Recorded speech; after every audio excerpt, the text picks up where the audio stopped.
When most people think about retiring in Mexico, they think about places like Puerto Vallarta or Playa del Carmen or Cancun. But I have found this sweet little spot called Bacalar that I am so excited to tell you guys about. And it's where I've decided that I am going to be retiring next year in 2026. Today, I'm going to share with you why Bacalar stole my heart and why it's going to be the place where I start my early retirement and slow travel journey. Oh, also, this is the first video in my Countdown to Mexico series. If you want to follow along as I prepare to downsize and leave the US for good, go ahead and hit that subscribe button so you don't miss a thing. So last month, I hopped off a plane in Cancun and traveled all the way down the Riviera Maya, all the way down to the Belize border in search of the perfect spot to begin my new life abroad. My ex-husband even came along for the adventure. He's Puerto Rican American, but has never been to Mexico, so this was all new and exciting for him too. Bacalar is often called the Maldives of Mexico because its gorgeous lagoon sparkles in 7 different shades of blue. It honestly looks like somebody photoshopped this place. Oh, and one of the best parts to me is the fact that you can actually swim in this freshwater lagoon. Even though it looks like the ocean, it's fresh water, so you don't get that that sting of salt water in your mouth and that feel on your skin you get when you get out of the ocean. Now, don't get me wrong, I am an ocean girl too. And the ocean is, gosh, I don't know how close it is to there. Maybe 30 minutes? It's got to be really close. But you've got the best of both worlds there because you've got the freshwater lagoon that you could swim in every day if you live there. And then you've got the ocean if you want to go, take a little trip to the ocean on the weekends or whenever. Okay, so let's talk about getting to Bacalar. It's a little bit too small to have its own airport, but you have the city of Chetumal, which is about 45 minutes away. So you can fly in through there. Or you can do what we did, well, at least going back, which is you can fly in or out from Cancun. And then from Cancun, you can either grab a taxi, private car, I guess, the big ADO buses. I love those, the ADO. I can't remember if they call them ADO or they actually spell out the ADO. ADO. I think it's the ADO buses. Anyways, we had a lot of fun, went on those as well while we were there. But our absolute favorite, I gotta say, our absolute favorite mode of transportation on this trip was the Tren Maya. Now, their website said it was going to take about, 3.5 hours, I believe, from Cancun to Bacalar. But there's something called the Hora Latina, which is, every culture has it, right? Where you say it's the Latin time or island time or whatever your culture is, fill in the blank. So with that Latin time, it actually took us more like, 5+ hours, I think. But I will cut them a break because this thing is brand new, brand spanking new. I mean, it still smells clean, like that, has that smell of a new car. And it was amazing. So we didn't care that it took a little bit longer. This train just started running in 2024 and it connects all 5 states. Well, not all 5. There's a lot more than 5.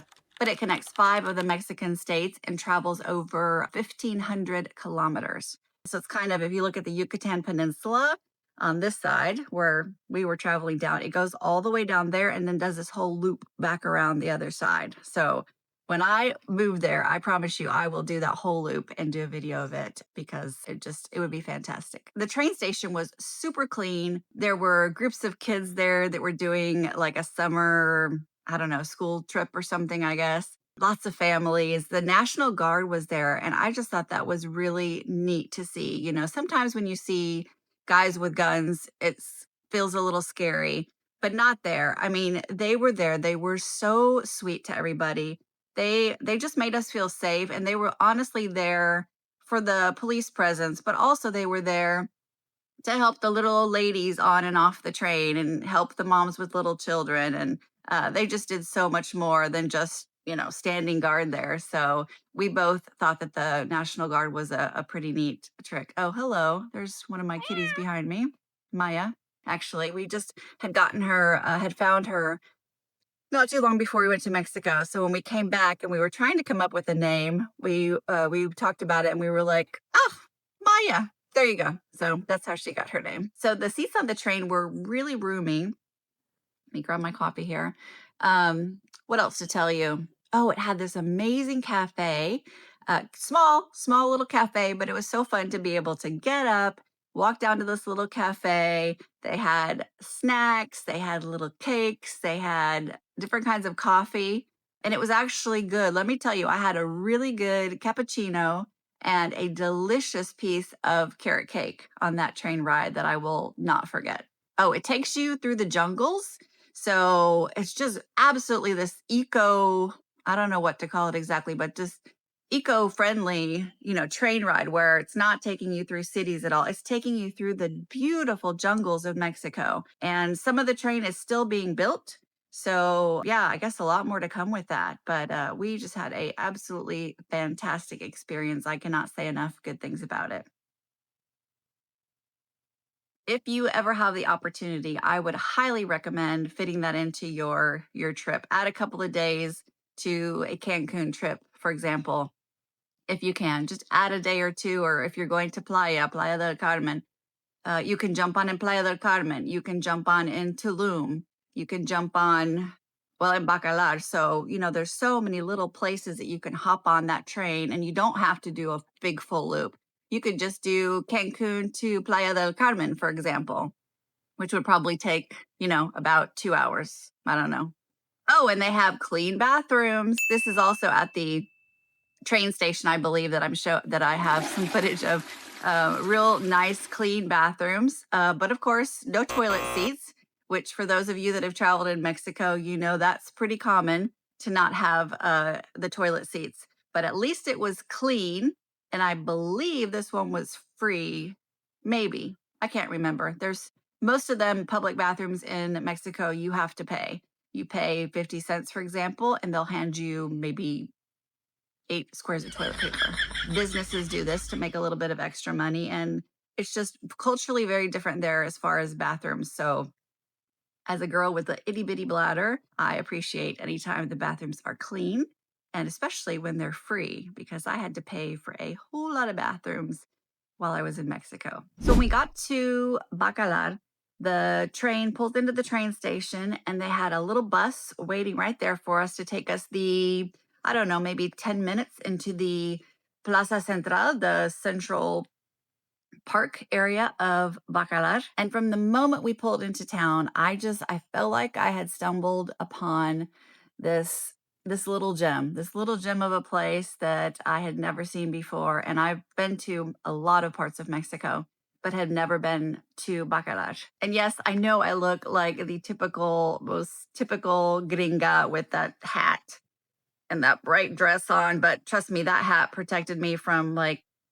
second, third degree burns while I was there. But when I move there, I promise I will tone it down a bit. We arrived in the early evening, so we had to wait until the next morning to actually be able to get out and feast our eyes on that amazing lagoon. But let me tell you, it was so worth it. In the morning, we could just walk down. The way Bacalar is, it's hilly, I guess I should say. So the part we were in, the houses and stuff are sort of up on the hills, and you go down towards the lagoon. So we walked from our hotel down to the lagoon, and I mean, it just about took my breath away. It was honestly like this shimmering jewel box, that lagoon with the 7 colors, like emerald, turquoise, sapphire, all shifting in the sunlight of the day. Honestly, I just kept blinking my eyes because it was really that spectacular. Beyond the gorgeous lagoon, though, it was the quiet, clean streets all around us. It was the welcoming vibe of the people there, the small little cafes, the families playing in the park, especially at night, 9 o'clock, 10 o'clock at night, families just playing, tranquilo, just calm, peaceful. That really stood out to me. And when something just feels right, that's what I felt in Bacalar. I felt it in my heart. I felt it in my core that this was my starting place. Oh, and I almost forgot to tell you guys, there are motorcycles and scooters everywhere in Bacalar. There's probably 50 scooters per one car. I'm not sure if that's exactly correct, but majority scooters. You can see by some of this footage I have at the Plaza Central, where you see just huge parking areas of all the motorcycles and scooters, and then maybe, 4 or 5 cars. But something you may not know about me is I have been riding motorcycles since I was 14 years old. Had to stop for a little while because I've had 3 knee surgeries plus a fractured kneecap. I've had some stuff happen, so it slowed me down a little bit with my motorcycle years, but I think I can handle a scooter. So I will happily trade in my car here in the US for a little scooter in Bacalar. So I've got to mention this place that we stayed at in Bacalar. In case any of you are planning to visit there, you have got to look up a little place called Maria Maria. Now, if you want super luxury where you can walk right out to the water, this is not your place. But if you're looking for something budget friendly, which I was, and just a place where you feel the warmth and hospitality all around you, this is your place. Let me see. Oh, it only has 10 rooms, so very cozy. It cost us about 40 US dollars a night, which is just incredible when you think about that. You cannot even get a Motel 6 here in the US for that price anymore. So 40 bucks a night. We had a room up on the second floor with this huge, gorgeous balcony with the palapa style roofs, those what is it made out of? Bamboo. I think it's like bamboo thatched roofs, maybe. Huge. I think the balcony was as big as our room. We could go out there at night. You could see the water right down the road. Again, like I said, it's up on a hill. So going down the hill, we could walk right down to the water. And from our room, we could see the sparkling blue water in the mornings. And then the icing on the cake, this place has free breakfast. Did you hear me right? Yes, I said free breakfast, an amazing breakfast at that. It was different every day. So they always brought us fresh coffee, fresh fruit juice, which changed every day, and fresh fruit. So like cut up watermelon, cantaloupe with a little bit of granola and yogurt on the top as kind of a appetizer. And then from there, we could choose an American breakfast with pancakes or scrambled eggs with toast or a Mexican breakfast, which I chose most days. And we were there for, I think, 3 or 4 days. Oh, and my favorite breakfast was the chilaquiles. It came with scrambled eggs, refried beans, and then the chilaquiles, which is fried tortilla chips that they then pour this hot tomato sauce over. So it gets them kind of soggy, but they're still a little crunchy. I hope I described that right. But anyways, that's one of my favorite breakfasts. And of course, hot tortillas with everything. We stayed at probably 5 hotels on our way down there, but Maria Maria was by far our favorite, just for the yummy breakfast and the hospitality that they showed us and the location to everything. We could walk to the Plaza Central. We could walk down to the water. There were little restaurants and bands playing all around us.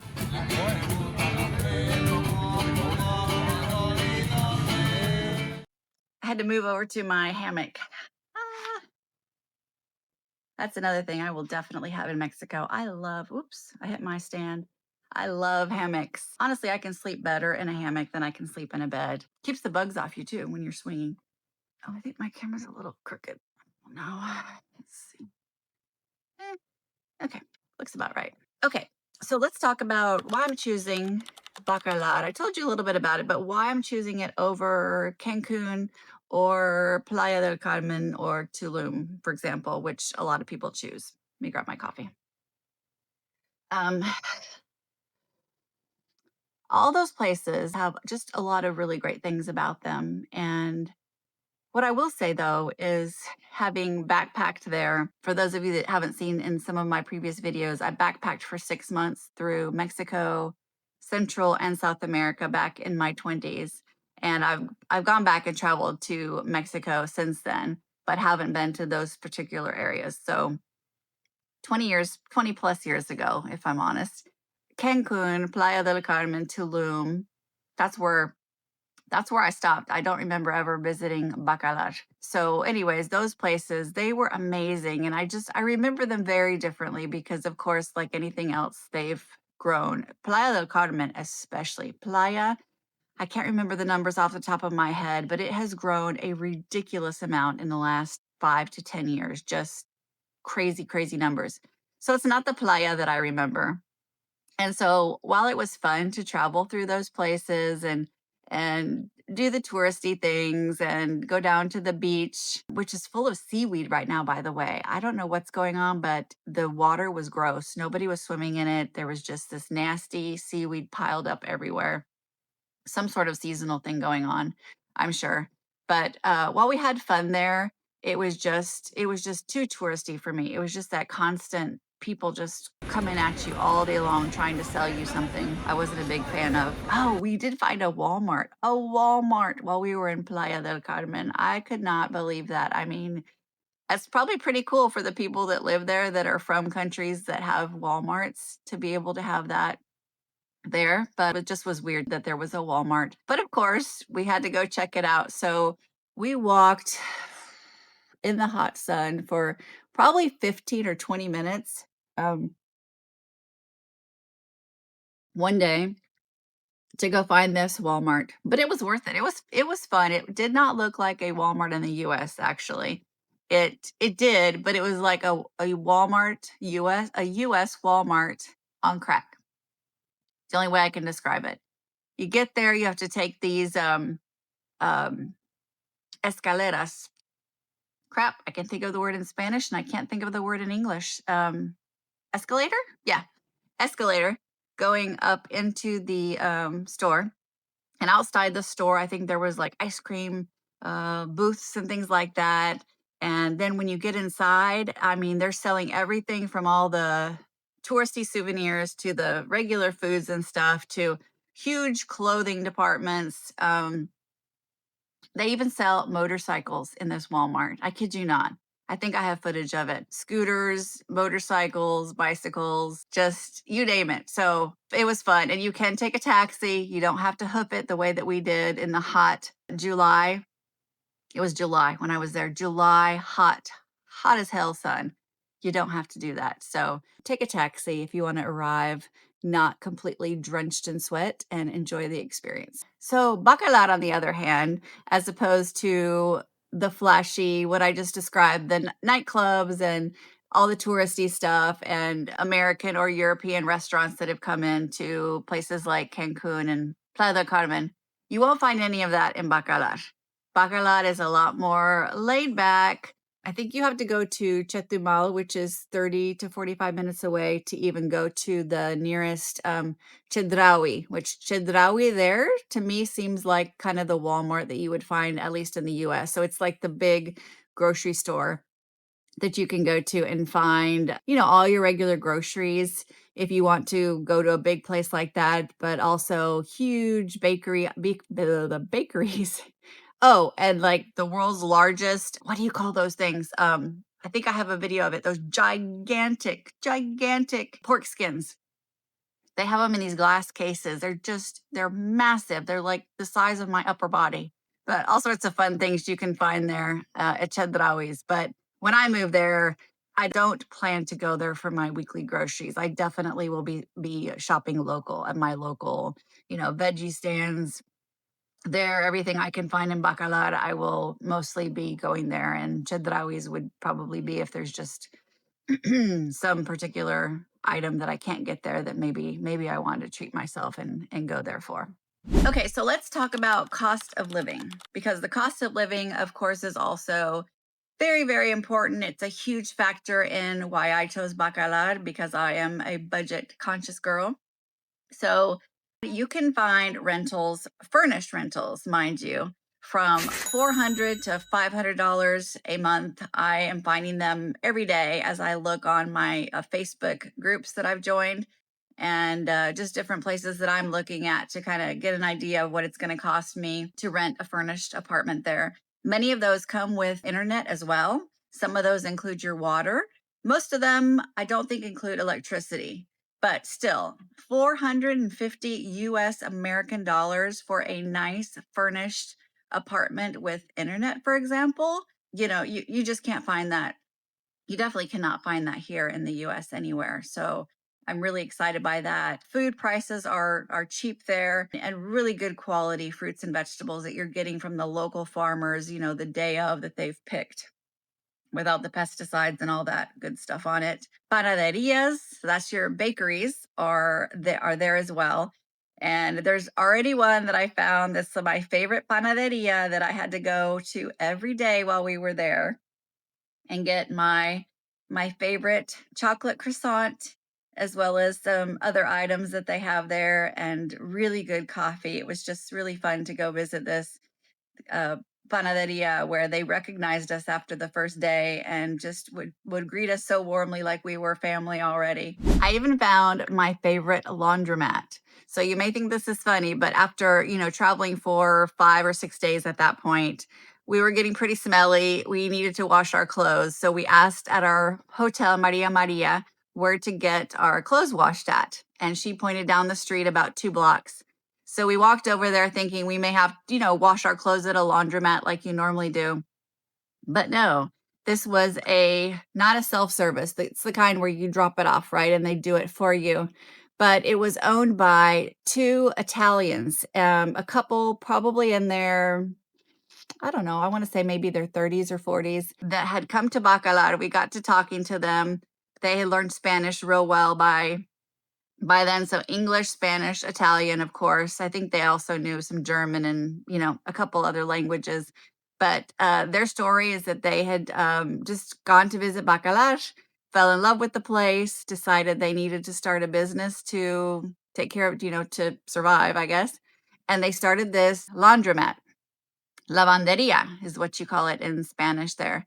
And they have done really well for themselves. They've taken this house that they live in. It's like a 2-story, simple, but 2-story house with an outside, it looked like it had like an outside kitchen area, but they wash clothes in the downstairs. They live in the upstairs, and their place is like Grand Central Station. People are coming there all day long. They've got music playing, into late at night. And they look to be very successful. There are hotels all day long bringing sheets and blankets and dropping them off. It was just great to see a successful story of an expat there, because you don't see a ton of expats or immigrants, which is what we truly are. Anybody who goes to someone else's country is an immigrant. So sometimes I don't know which words to use, whether expat or immigrant, just for the sake of what I think the majority of people use the term expat, which is why I use it. But I guess I just want to always reiterate that I know for myself that when I'm going to another country, I am an immigrant.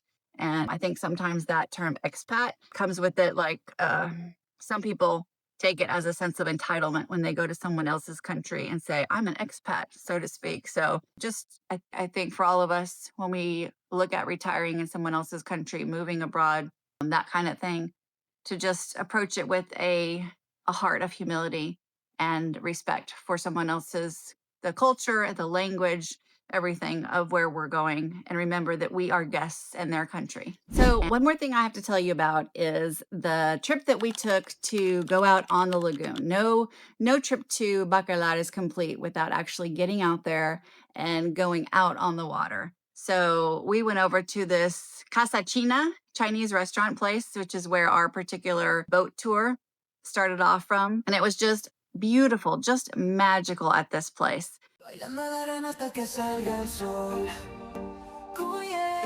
Con mis amigos, la fiesta no tiene control, moviendo las caderas al ritmo del reggaetón. Ay, se detiene, esto es una explosión. Fiesta en la playa, todos a bailar, el ritmo caliente.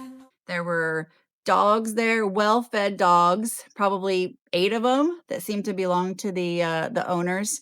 And we had about maybe 15, 20 minutes before our tour took off that we could just relax and listen to the music and be by the water. Then when our boat got ready to take off, our boat, by the way, if you can see in these pictures, is called the KKK, which means the what?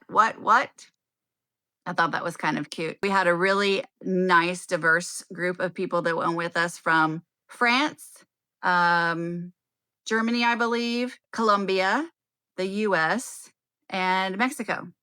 Oh, and Puerto Rico. Got to count Jose in there as well. So really cool, diverse group of people and a little dog that went out with us for a 4-hour cruise.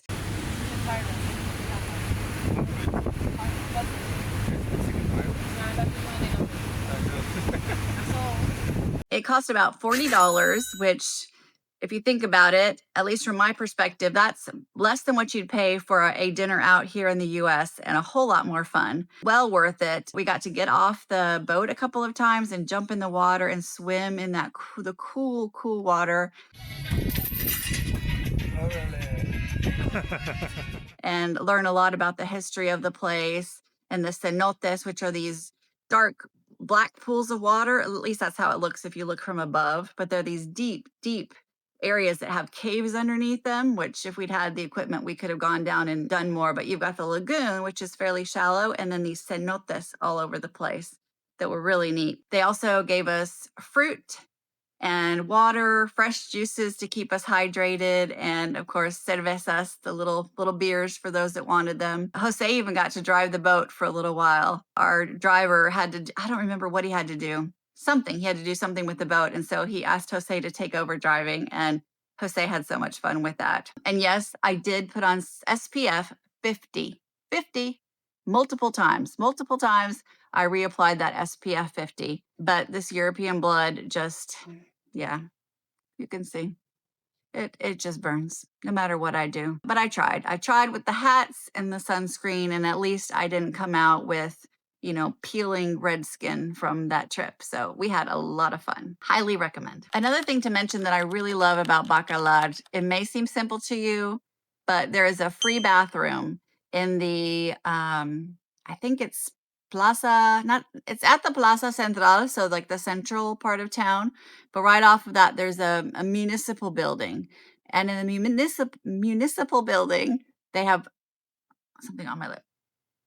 They have free bathrooms, day and night. And, you know, that's just so nice to have that extra little perk, because so many places in Mexico, you have to pay, I think it was 10 pesos, almost everywhere we went, 10 pesos. And the US dollar was at about 20 pesos. So you imagine it's about 50 cents every time you have to go pee. And I have a little itty bitty bladder.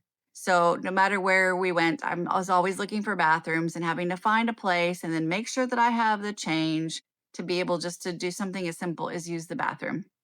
So Bacalar, municipal building, free bathrooms, and they're clean. Another thing, as a huge animal lover, that really struck me is the animals in Bacalar really seem to be taken care of much better than in some parts of Mexico. Were there street dogs and cats? Yes, there were, but they didn't have their little rib cage sticking out, and they looked to be taken care of. The ones on the street seemed to me more like animals that lived in someone's house, or at least were fed by somebody and just kind of wandered the streets during the day because they weren't kept in a yard. We kept food on us at all times. Jose and I are both huge animal lovers, and so we just always had cat food or dog food with us. And when we would see an animal, we would always stop and give them a little can of food or some dry food, because we just can't stand to see animals. And we've always been that way, no matter where we travel. But if we see an animal that may be astray and we don't have a place that we can take them at that time, we at least try to give them a meal. I go give them some food. I'm gonna walk way over here so don't scare them. So we did that even in Mexico, but some of those animals looked at us kind of like, huh, great, getting an extra meal today. But you know, they didn't really need it. I don't know what is on my lip. Something, cat hair, because I have cats, right?